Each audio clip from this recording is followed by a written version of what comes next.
Hi, welcome to Bearded Meeple. Remember the good old days? Well, thanks to age and a selective memory, I can imagine them any way I want. But what I do remember is family game night and having a heck of a lot of fun with my parents and my brothers. Well, today we're going to take a look at a game that definitely has a classic feel to it, and it might just revitalize some of those memories for you. It's for 2 to 6 players, ages 14 plus, and it'll play between 20 to 30 minutes. It's Centrix. Let's take a look at it. In the game, each player will receive 3 pawns of the same color. We have the board and a deck of cards, valued 1 through 3 in each of the 6 colors, and there are also 2 special cards. We have any color wild cards and unlimited spin any color wild cards. And the board is double-sided with iconography to aid for those with colored blindness.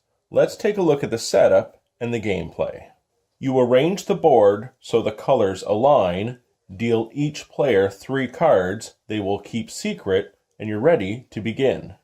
The object of the game: be the first player to get all 3 of your pawns to the center of the board utilizing your cards. Cards will allow you to rotate the rings, move your pawns, jump opponents' pawns, or bump them. The cards can be used a number of ways: a single card affecting a single pawn, or multiple cards affecting a single pawn. The combination is up to you.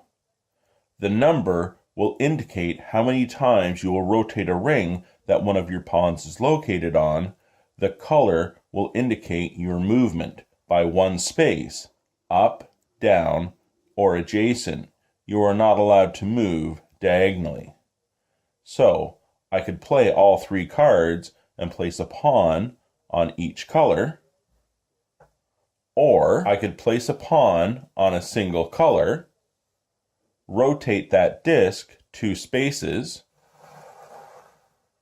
and then move the pawn up to the appropriate color. When it comes to interacting with other players, you will jump or bump. Let's say I had a token on blue and I wanted to move to red. Green is in the way, but as red is the next color, I can jump them. Even if there are multiple players, as long as I'm traveling in a straight line to that color, you can jump as many players as need be, even if there were enough players to get me to the top. When it comes to bumping, I'm still going to travel to the red square, but only 1 player is allowed to be in each square at a time. So I move my token, green gets bumped back 2 spaces, and in this case, they're bumped off the board. However, if green was on that square and I wanted to move up 1 and bump them, they simply move back 2 spaces. And bumping can cause a chain reaction.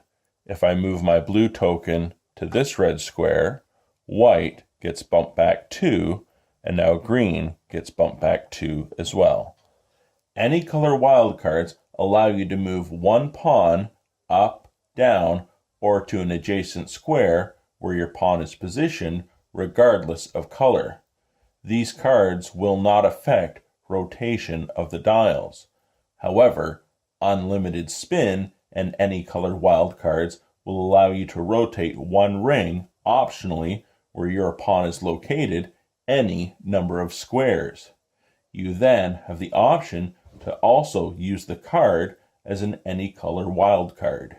So to recap, you have 3 cards in hand that you can play: a single card for a single pawn, or multiple cards for a single or multiple pawns.